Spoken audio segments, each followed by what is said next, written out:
Inyong mapapakinggan ang programang Know Your Bible. Alamin ang inyong Biblia. Hatid sa inyo ng World Radio International and is supported by Church of Christ. Narito na si Brother Daniel Oliva. Magandang umaga po mga kaibigan at mga kapatid. Ito na naman ang programang Alamin ang inyong Biblia. Know Your Bible program. Hatid po sa inyo ng World Radio International through White Sparrow Road Church of Christ and West Monroe, Louisiana, USA. Ang ating pong pag-uusapan sa umagang ito ay pinamagitan kong Jesus Christ, Product of Spiritual Dynasty, based on the book of Matthew chapter 1, verses 1 up to verse 17. This is intended for March 8, 2026. Ang pag-uusapan po natin, si Heso Kristo ang produkto ng spiritual dynasty. At ito po ay batay sa Matthew chapter 1 verses 1 to 17 and intended for the month of March 8, 2026. Sa mga ating pong radio listeners, binabati natin kayo dito sa Baguio City, Cordillera Region, Pangasinan, La Union, and many other places na inaabot po ng signal natin. Binabati natin ang mga radio listeners dyan sa Rainbow Subdivision, si Carlos Garcia, mga Kapsula and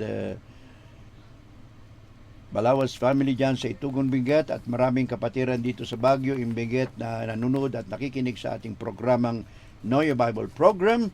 Kayo po ay binabati natin. Ito ay of course hatid sa inyo ng World Radio International through White Sparrow Road Church of Christ, and we are advancing this for our YouTube subscriber all over the Philippines and all over the world. Dumako na po tayo sa ating pagbabasa sa ating teksto, the book of Matthew chapter 1 verse 1, and then we'll jump to verse 17. Ganito ang sinasaad ng ating teksto, Matthew chapter 1 verse 1.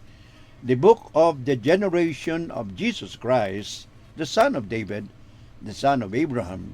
At verse 17 sabi dito, so all the generations from Abraham to David are 14 generations, and from David until the carrying away into Babylon are 14 generations, and from the carrying away into Babylon unto Christ are 14 generations. And if you total that, there are about 42 generations from the time of Abraham to the time of Joseph, the legal father of our Lord Jesus Christ, according to Matthew 1:17. Basahin na po natin ang ating teksto sa Biblia sa Filipino version. Ito ang sinasabi ng Matthew chapter 1 at pagkatapos ay verse 17. Ito ang talaan ng mga ninuno ni Heso Kristo na mula sa angka ni David, na mula naman sa lahi ni Abraham. Tapos verse 17, ganito po ang sinasabi, Matthew 1:17. Ganito ang sinasad. Sa makatuwid, may 14 na salinlahi mula kay Abraham hanggang kay David, 14 mula kay David hanggang sa pagkabihag ng mga Israelita sa Babylonia, at 14 din mula sa pagkabihag sa Babylonia hanggang kay Kristo. So kung ito-total po natin yan, 42 generations, 42, 42, 42 henerasyon mula kay Abraham hanggang kay Heso Kristo. Na bakit po natin pinag-uusapan ang paksang Heso Kristo ang produkto ng spiritual dynasty? Well, of course, alam naman natin na ang isa sa pinakamainit na issue na pinag-uusapan ngayon sa Kongreso ng Pilipinas ay ang tungkol sa political dynasty. One of the hottest issues being debated in the Philippine Congress today is on political dynasty. So naisip po ng inyong lingkod na pag-usapan rin ang hindi po tungkol sa political dynasty, kung hindi naman sa spiritual dynasty na makikita natin sa Santa Biblia. There is of course a practice or a tradition that one or two families or probably more hold political offices in our country, in one town, province, region, or even sometimes the whole Philippines. So, mayroon pong pangyayari o tradisyon kaugalian na nangyayari na isa o dalawang pamilya o sometimes mahigit pa sa dalawa, ay meron silang mga posisyon sa gobyerno. Nasa bayan, nasa probinsya, na isang region, at kuminsan sa buong Pilipinas. At ano po ang nangyayari? So we can find therefore pros and cons on having political dynasty to be passed into law are still subjects of discussion in Congress. So nakikita natin po, mayroong debating nangyayari. Mayroong pabor, mayroong hindi pabor tungkol sa pagkakaroon ng political dynasty o kundi man tanggalin niyang political dynasty. Isa o dalawang pamilya lamang ang namumuno sa ating bansa mula sa pinakalolo, pinakaninuno hanggang sa pinakaapo. At ito po ay pinagdidibatihan ngayon sa Kongreso kung ito ba ay gagawing batas para wala nang tinatawag nilang political dynasty dito sa ating bansang Pilipinas. Subalit, hindi po yan ang ating pag-uusapan mga kaibigan at mga kapatid. Ang pag-uusapan po natin ay we are talking about a spiritual dynasty that many people are not aware of. So yung ating pag-uusapan po mga kaibigan at mga kapatid ay tungkol sa spiritual na dynasty o saling lahi mula sa kay Abraham patungo naman sa ating Panginoong Jesucristo. At apat po na bagay ang ating pag-uusapan. Number 1, Jesus Christ is a product of a spiritual dynasty. Ang Panginoong Jesucristo po ay produkto ng isang saling lahing spiritual dynasty, saling lahi o henerasyon. Number 2, what is the divine or what was the divine reason for the spiritual dynasty? Bakit nagkaroon ng spiritual na saling lahi mula kay Abraham hanggang sa ating Panginoong Jesucristo? Ano kaya ang dahilan ng ating Panginoong Diyos sa pagkakaroon ng tinatawag nating spiritual dynasty o spiritual na saling lahi mula kay Abraham hanggang sa ating Panginoong Jesucristo? And of course, ang kanyang legal father ay si Jose or si Joseph. Number 3 discussion. The kingship of Jesus Christ started with Abraham. So ang pagiging hari ni Kristo, hindi lang po ng panahon ng kanyang pagiging tao dito sa mundo. 1 AD or 100 or sabi na natin, unang siglo ng tinatawag natin kapanahonan ng ating Panginoon Jesucristo. Siya po ay hari na mula noon. Talagang itinakda ng Diyos na siya ay maging spiritual na hari. And number 4 lesson natin pong pag-aaralan, ano ang mga leksyon na matutunan natin tungkol sa spiritual dynasty o spiritual na saling lahi ng ating Panginoong Jesucristo. Marami pong mga leksyon ang ating matututunan yan at ating pag-uusapan sa araw na ito. Sa leksyon na itong aking pinamagatan, Jesus Christ, the product of spiritual dynasty, intended for March 8, 2025. Sa mga hindi po nakapag-subscribe sa ating YouTube channel, Know Your Bible Program, kayo po ay ni-encourage namin mag-subscribe para every week, every Friday or more or less Friday, meron kayong notification na may bagong video at iyan ay iba-iba pong paksa ang pinag-uusapan natin. At kung kayo po ay mayroong suggestions, comments, wag po kayong mag-alala. Pakikinggan natin, babasahin natin yung mga comments and questions at yan po ay tatalakay natin dito sa ating programang Know Your Bible Program, ang YouTube channel. And of course, ating pong mga radio listeners, ito po ay marinig nyo every Sunday dito po sa GMA Radio, DWRA Broadcasting from Baguio City, every Sunday between 5 to 6 o'clock in the morning. Yan lang po ang marinig nyo na programa 5 to 6 on the FM dito po sa Baguio, Benguet, La Union, Pangasinan, and sometimes sumabot po tayo sa Abra. Now, let's go to the first part of our lesson. Jesus Christ, a product of spiritual dynasty. Si Kristo po ay produkto ng isang spiritual na saling lahi. What is the meaning of the word dynasty? Well, sa English po, ang ibig sabihin ng dynasty, it is a sequence or series of leaders, rulers, and even influential person from the same family or line. So isa pong linya ng mga leaders, mga namumuno, at pati nasasabi nating mga influential persons na galing sa isang pamilya o isang lahi lamang. Halimbawa, sabi natin, De La Cruz. And oftentimes, maintaining power for a long period of time. Sila po ay namumuno sa napakahabang panahon. Mayroon pong isang mayor na diniscuss natin noon. Siya po ay naging mayor sa Mindanao, sa Murder, for about more than 30 years. Kalain nyo, 30 anyos na naging mayor ng isang bayan doon sa Mindanao, doon po sa Surigao del Norte. Well, it refers to hereditary monarchs or into political power families in business, politics, or sports. So ito pong tinatawag nating dynasty o isang saling lahi na pwedeng patungkol sa mga namumuno, isang pamilya na makapangyarihan sa politika, pwede rin sa negosyo, at pwede pa rin sa larangan ng palakasan o sports. Now, there are scriptural theological perspective. Ano po yung sinasabi nating scriptural or spiritual perspective tungkol sa spiritual dynasty o saling lahi ng ating Panginoong Kristo? And of course, number one, si Kristo po ay nanggaling sa pamilya ni David.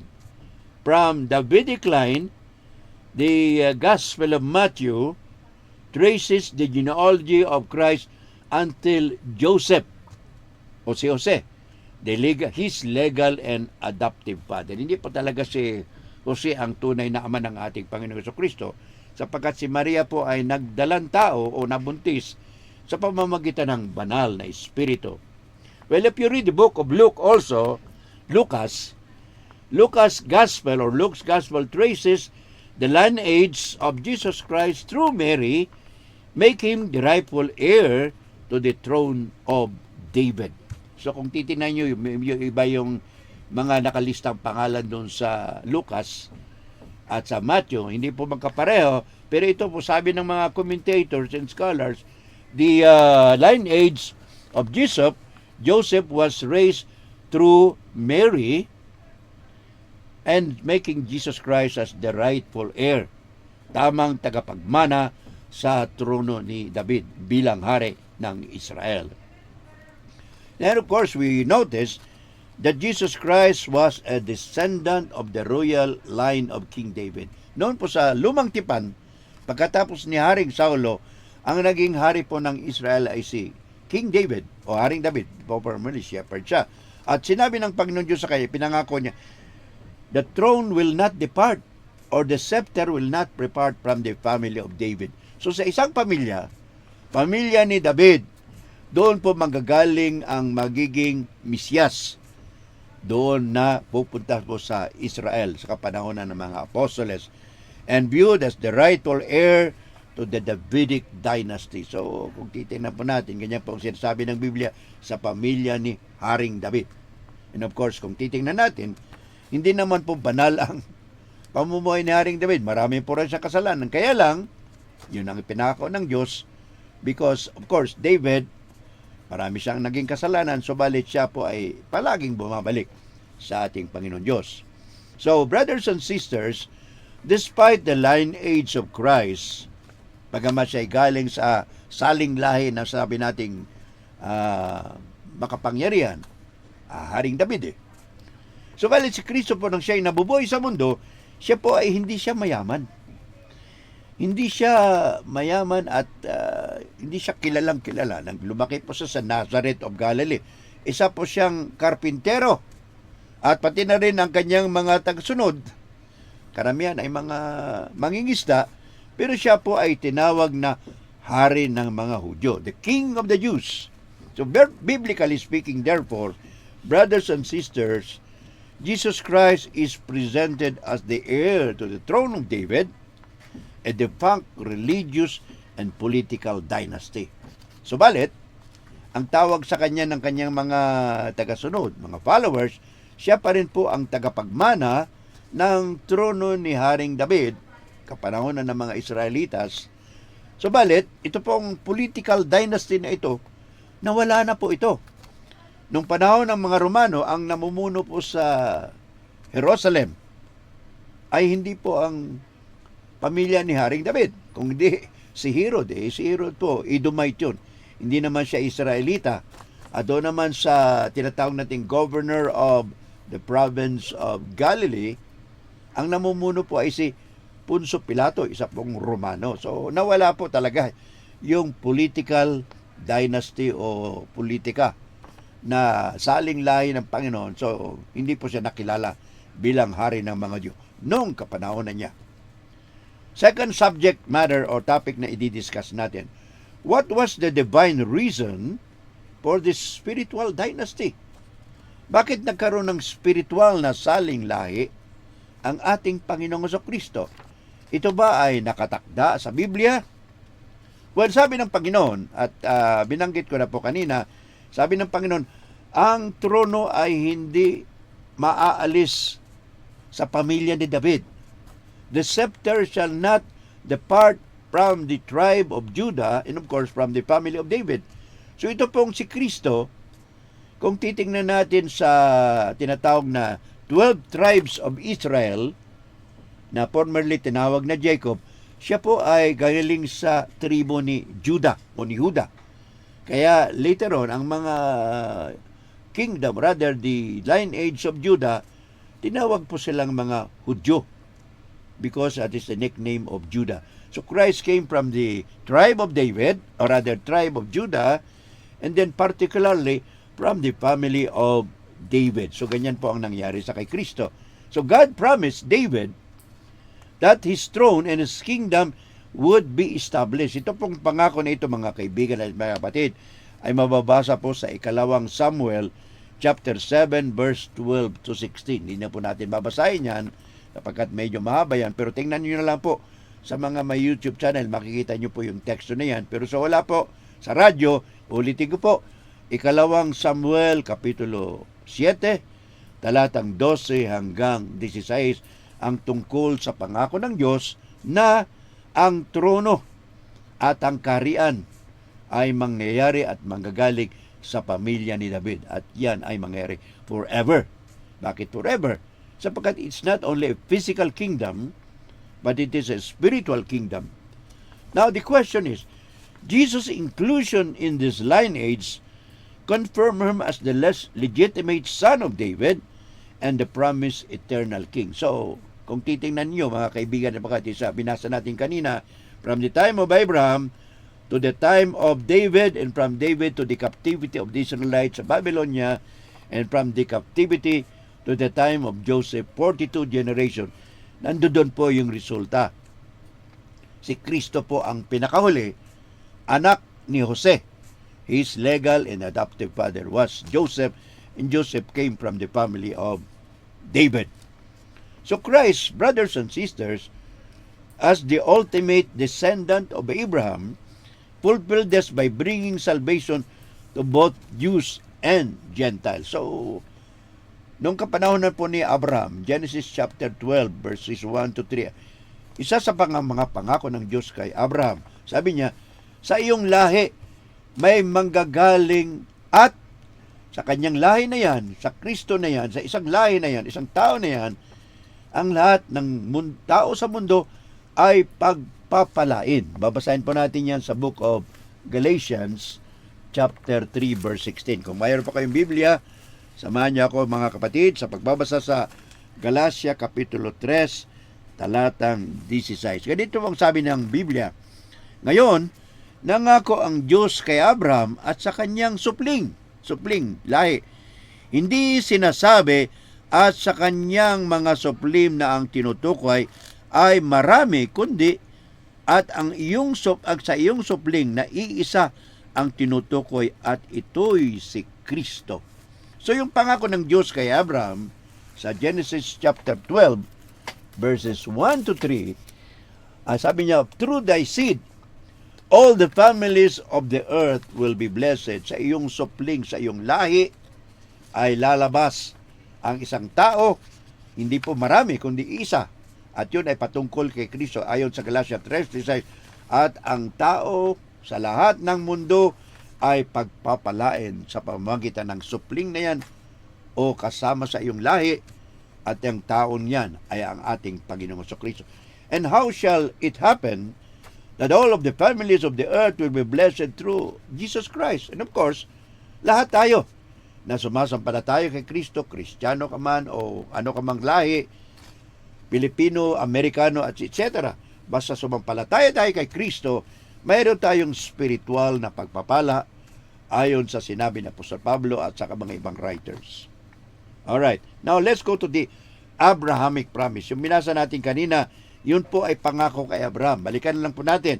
God promised Abraham that through his seed, sa pamamagitan ng kanyang supling o lahi, all the nations of the earth be blessed. Genesis chapter 12 verse 3, Genesis chapter 13 verse 15 to 17, at ang katuparan po yan ay binasa po natin kanina sa Galatia kapitulo 3, 16. Christ, si Kristo, is the ultimate descendant of Abraham, fulfilled this by bringing salvation to both Jews and Gentiles alike. Ulitin ko po.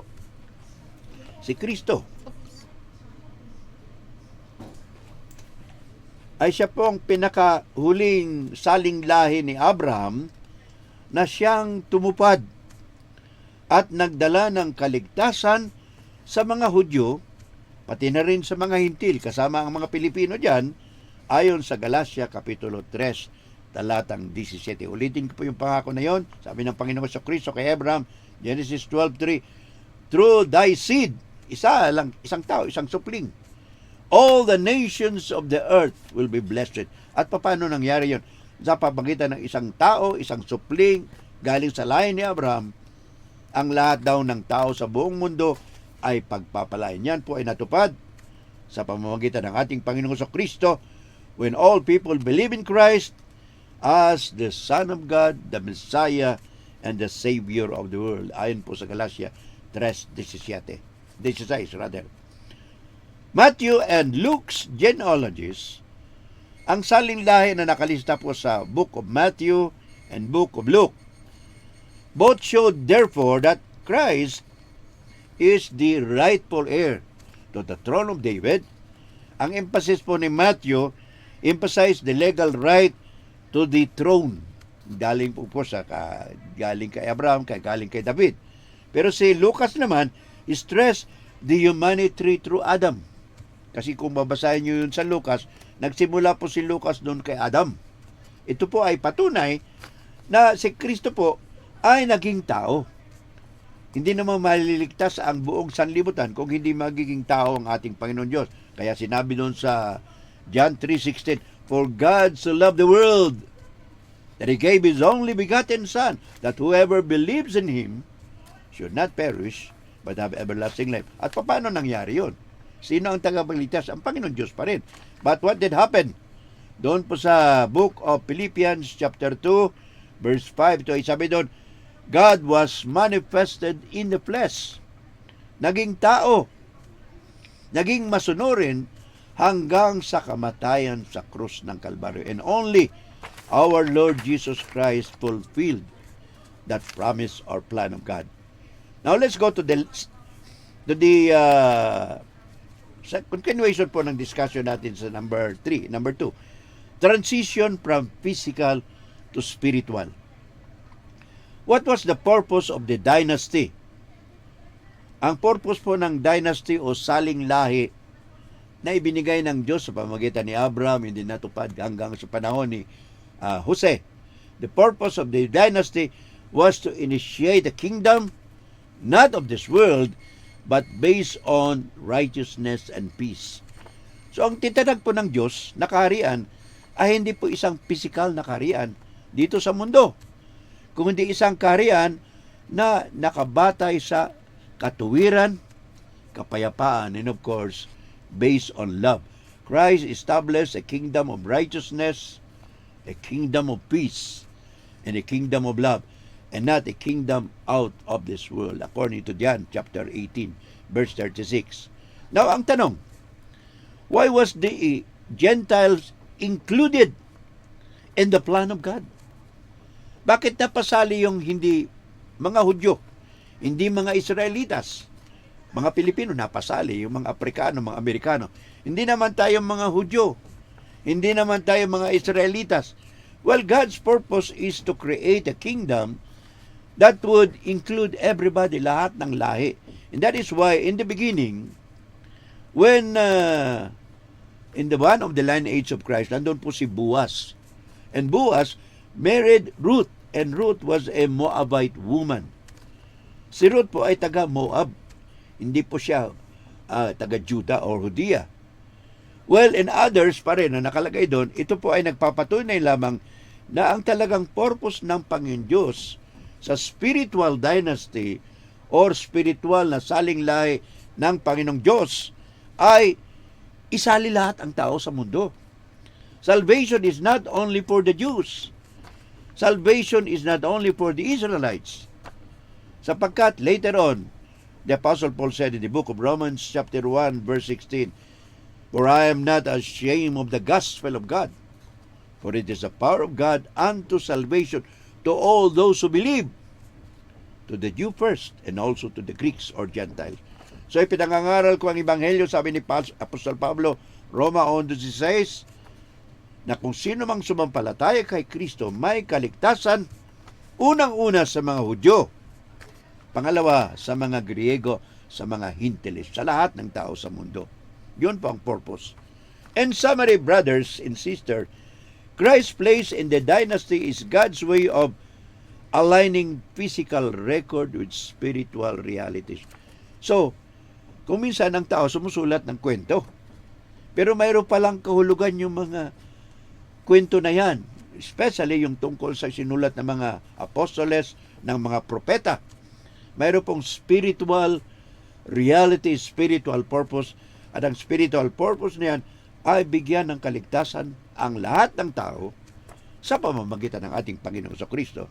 And this ensured, brothers and sisters, that Jesus was the revealed and authorized eternal priest king who brought redemptive promises to fulfillment. Ulitin ko po. So ito po ay nagpatunay at naging sigurado na si Kristo ay ang napahayag, otorisado, at walang hanggang hari. Hindi lang po hari, kundi siya ay saserdote o pare. Bakit siya ay naging saserdote o pare? Kasi pare po, yan ang nananalangin sa Panginoong Diyos. Jesus Christ is reconciling us or has reconciled us to God the Father, and of course through the Holy Spirit, at sa pamamagitan ni Kristo, nagkaroon po ng katuparan ang pangako ng Diyos na iligtas ang buong sangkatauhan.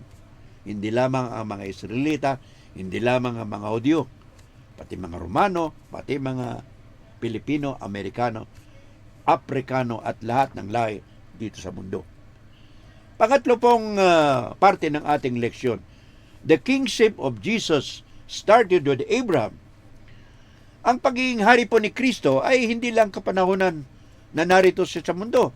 Panahon pa po ni Abraham na ipangako na ng Diyos ang pagiging hari ng Panginoong Kristo. And of course, hindi masyadong malinaw yung mga pinangako. Of course, later on, i-connect natin sa ibang bersikulo, kapitulo, na ang pangako ng Panginoon Diyos kay Abraham doon sa Genesis Kapitulo 12, 1 hanggang 3, ay actually patungkol kay Kristo. God's covenant with Abraham promised that kings would come from his lineage. Genesis chapter 17 verse 6, sabi doon ng Panginoon, ang mga hari ay manggagaling sa iyong saling lahi. And of course, si Kristo po ang pinaka-final king. But through Abraham, dumami pa yung mga hari. Of course, kung titingnan mo yung pamilya ni Haring David, King Solomon, David, etc., Rehoboam and others, marami po yun, about 20 more or less na kings of the kingdom of Judah. So, nanggaling po yan sa pinaka-puno ng saling lahi na yun. At yun po ay si Abraham. At yan ay natupad. Final fulfillment of that spiritual dynasty na ipinangako ng Diyos kay Abraham ay ang Panginoong Kristo. Matthew chapter 1 verse 1, Christ is called the Son of David, the Son of Abraham.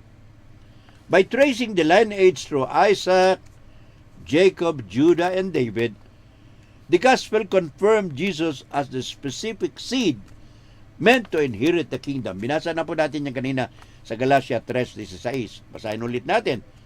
So kung titingnan natin yung saling lahi mula kay Isaac, si Isaac po yung anak ito ni Abraham, tapos yung anak ni Isaac ay si Judah, saling lahi pala, ay ang anak ni Isaac ay si Jacob na naging pangalan niya Israel, and of course from Jacob, lumabas din si Judah, and then Judah, lumabas din ang saling lahi o pamilya ni David.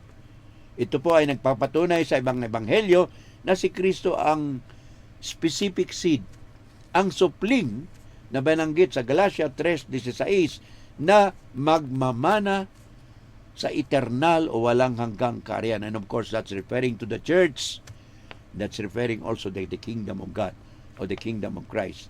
So while David, brothers and sisters, if you see the Old Testament, was the immediate royal ancestor of Jesus Christ. Sabi kasi ng Panginoon Diyos, sa pamilya mo, David, ay manggagaling ang Mesiyas.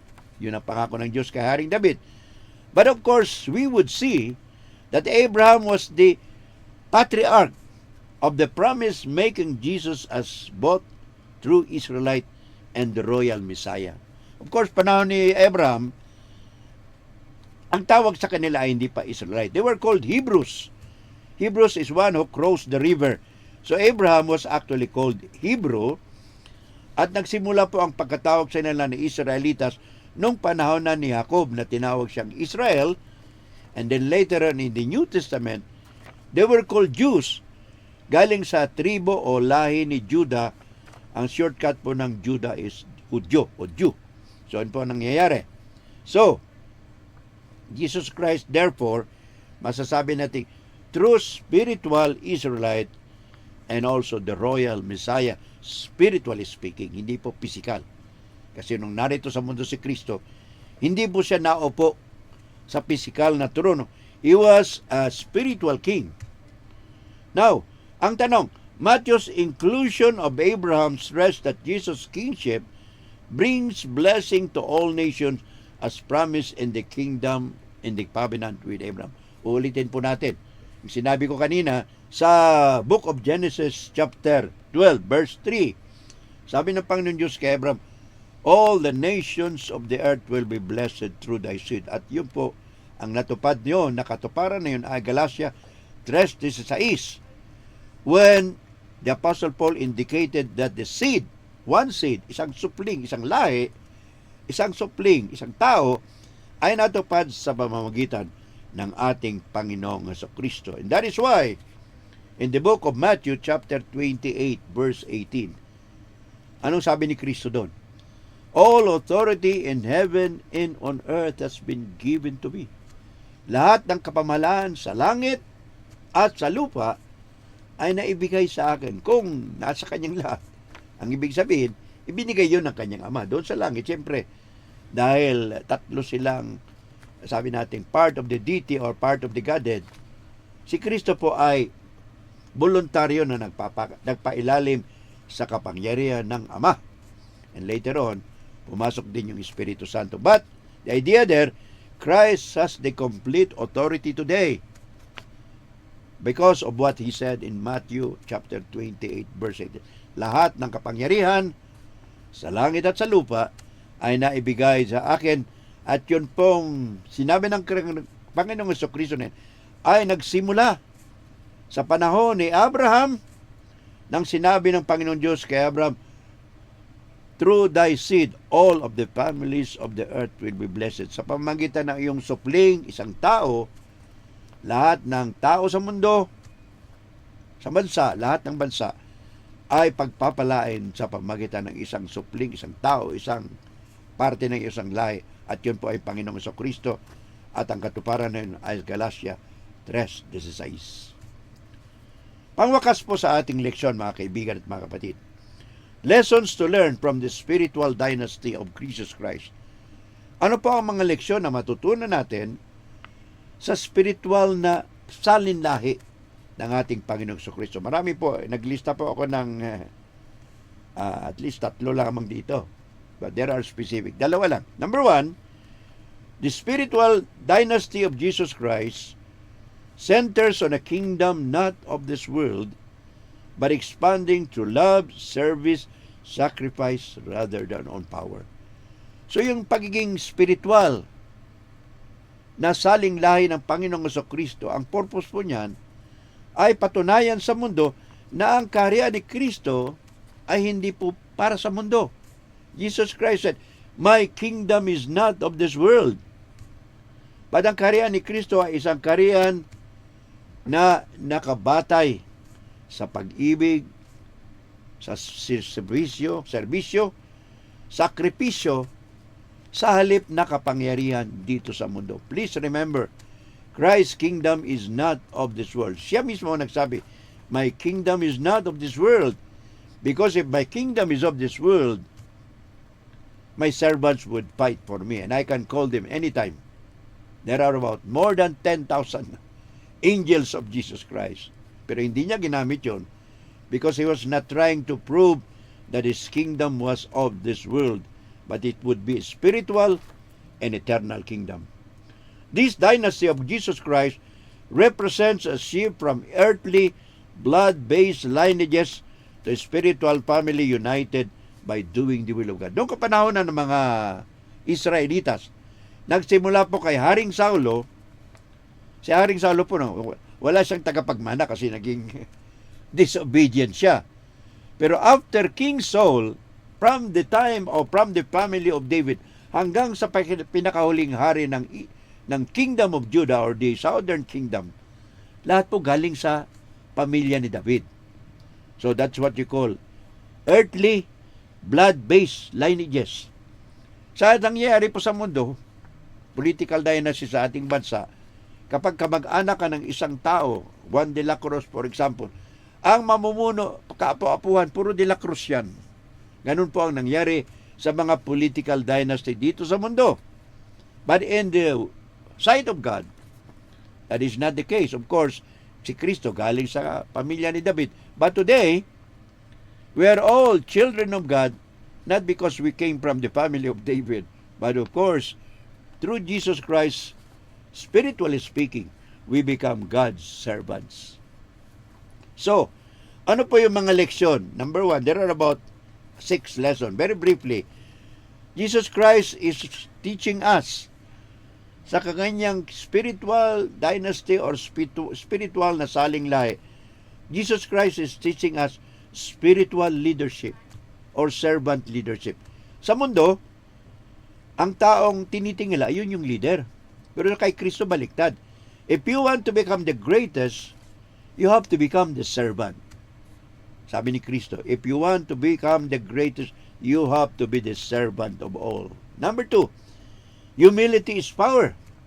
Sa mundo, hindi humility, kayabangan nangyari dito sa mundo. But si Kristo sabi niya, if you humble yourselves as one of these little children, you are the greatest in the kingdom of God. Ano pa? Number 3, dito sa mundo, hindi pag-ibig, hindi compassion ang nangyayari dito sa mundo, palakasan. But in Christ's kingdom, it should be a kingdom of love, it should be a kingdom of compassion. Nung sabi niyo sa Matthew chapter 28, if you have done it to the least of my brothers, you have done it unto me. Kung ginawa niyo ito sa pinakamaliit, pinakamababa na kapatid ko o kapatid ninyo, ginawa na ninyo ito sa akin. Number 4, inclusivity. Dito sa mundo, pag saling lahi, dynasty, pamilya ka ni De La Cruz lang. Excluded yung ibang pamilya. Pero ang dynasty ni Kristo, spiritual dynasty of Christ, lineage of Christ, includes everybody. Ano sabi ni Kristo? Whoever wills may come. Ang sino mang may kagustuhan ay lumapit. And of course, Christ is calling, come unto me all ye that labor and are heavy laden, and I will give you rest. Matthew chapter 11, 28 to 30. And of course, number 6, the cost of discipleship. Ano po ang halaga para sumunod tayo kay Kristo? Dito sa mundo, If you want to become a follower of his political dynasty, kailangan sundin mo lahat ng gusto ng grupo na yon. Sometimes, hindi lang mabuti. May kasamang kasamaan. But Jesus Christ said, if you want to become my disciple, ano sabi ni Kristo sa Matthew 16:20? You have to deny yourself. Huwag mong unahin yung sarili mo. Take up your cross. You are willing to sacrifice. And then you follow me. Sino ang sinusunod? Si Kristo. Bakit? Siya ang dapat sundin kasi siya po ang huwara natin. Siya po ang modelo ng goodness. And finally, spiritual kinship. Dito po sa mundo, kung hindi ka kasali sa pamilyang De La Cruz halimbawa, wala silang pakialam sa iyo. Wala kang mamanahin. But in the sight of God, we are all children of God. We are all children of God through Christ. We are spiritual heirs. Kung anong mamanahin ng Panginoong Jesucristo sa kalangitan, yan din po ang mamanahin. Conclusion na po tayo sa ating pagtatapos, mga kaibigan at mga kapatid. Dynasty in itself is not harmful if it does God's will and purposes, pursues love and service to humanity.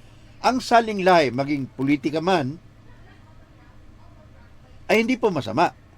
But we are talking about the spiritual dynasty. Dito sa mundo, mayroong physical na salinglahi. And usually, it becomes harmful. Naging hindi maganda. Bakit? Sapagkat hindi nila sinusunod yung salita ng Diyos.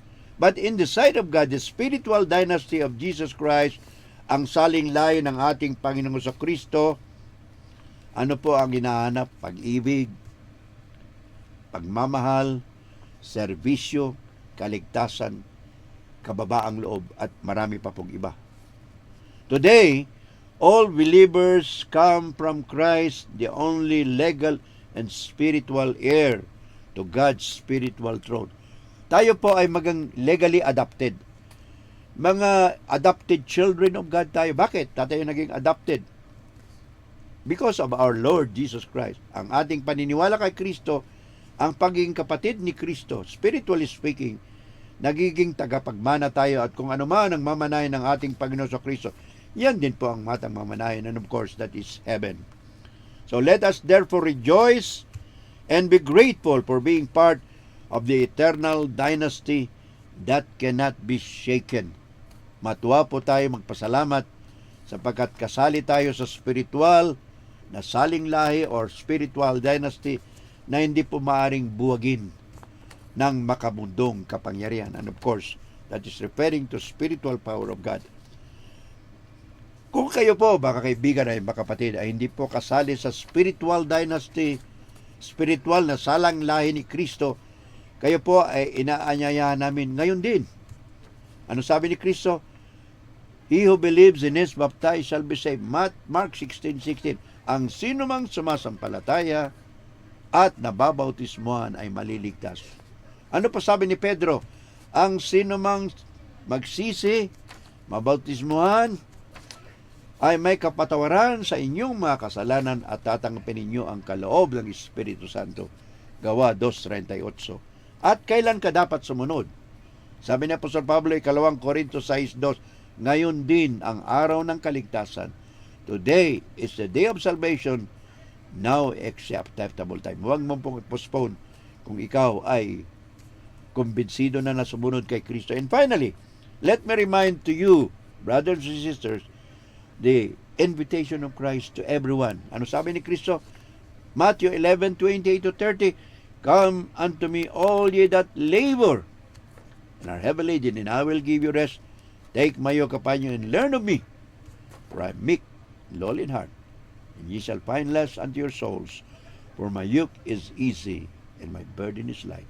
Matthew 11:28-30. Ang aking pong imbitasyon, sabi ni Kristo, lumapit kayo sa akin at kayo ay bibigyan ko ng spiritual na kapahingahan, sapagkat ang aking pabigat ay magaan lamang at makakatagpo kayo ng spiritual na kaligtasan at kapahingahan sa akin. Matthew 11:20-30. Let's have a prayer, brothers and sisters. Panginoong Diyos sa langit, Ama namin, marami pong salamat sa mensahe Maraming salamat sa iyong anak na si Jesucristo na ipinadala mo sa mundong ito, naging tao, naging masunurin hanggang kamatayan sa krus. Tulungan niyo po kami, Panginoon, na kami sumampalataya sa Kanya bilang anak mo, bilang tagapagligtas, bilang hari ng iyong spiritual na karyaan, hindi lamang dito sa lupa, kundi diyan sa kalangitan. Tulungan mo po ang lahat naming mga listeners, subscribers, na sambahin at sundin ang ating Panginoong Jesucristo bilang pamamaraan ng pagpasok sa iyong kaharian sa langit. Salamat po sa aming mga sponsors, World Radio International, The White Sparrow Road Church of Christ, kapatid na Rico and Sally Canlas of San Fernando City, Pampanga, kapatid na June and Sister Dina Kaugiran of Metro Manila Congregation, kapatid na June and Sister Rose of Velasco of Canada, Mother Nards and Bibing Tuanyo sa Dao Capiz, Brother Greg and Luz Manuel of Lingayen, Pangasinan, kapatid na Jonathan and Annalyn Ramos dyan pa rin sa Lingayen, kapatid na June and Sister Tess Abaya dyan sa Nueva Ecija, and of course would like to mention also my Sister Evelyn in Cebu, kasama dyan ang kanyang anak na si Neil Emperado, lahat ng kapatiran na sumusubaybay, sumusuporta, maraming salamat. We ask for the prayers for the new church and Gumaca and Lopez, Quezon Province, lalo na yung bagong bautismo na kapatid, si kapatid na Jose Celso Berhinho Marfil, mga kapatiran si Brother Dean Quijano, and of course Brother Emerson Fernandez dyan po sa Quezon Province. Panalangin po natin mga kaibigan ang mga nawawala at ang ibig na sumampalataya kay ating Panginoong Jesucristo. Maraming po salamat and God bless us all. We pray all of these things through the Lord Jesus Christ, our Lord and Savior. Amen.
Inyong napakinggan ang programang Know Your Bible. Alamin ang inyong Biblia. Hatid sa inyo ng World Radio International and is supported by Church of Christ.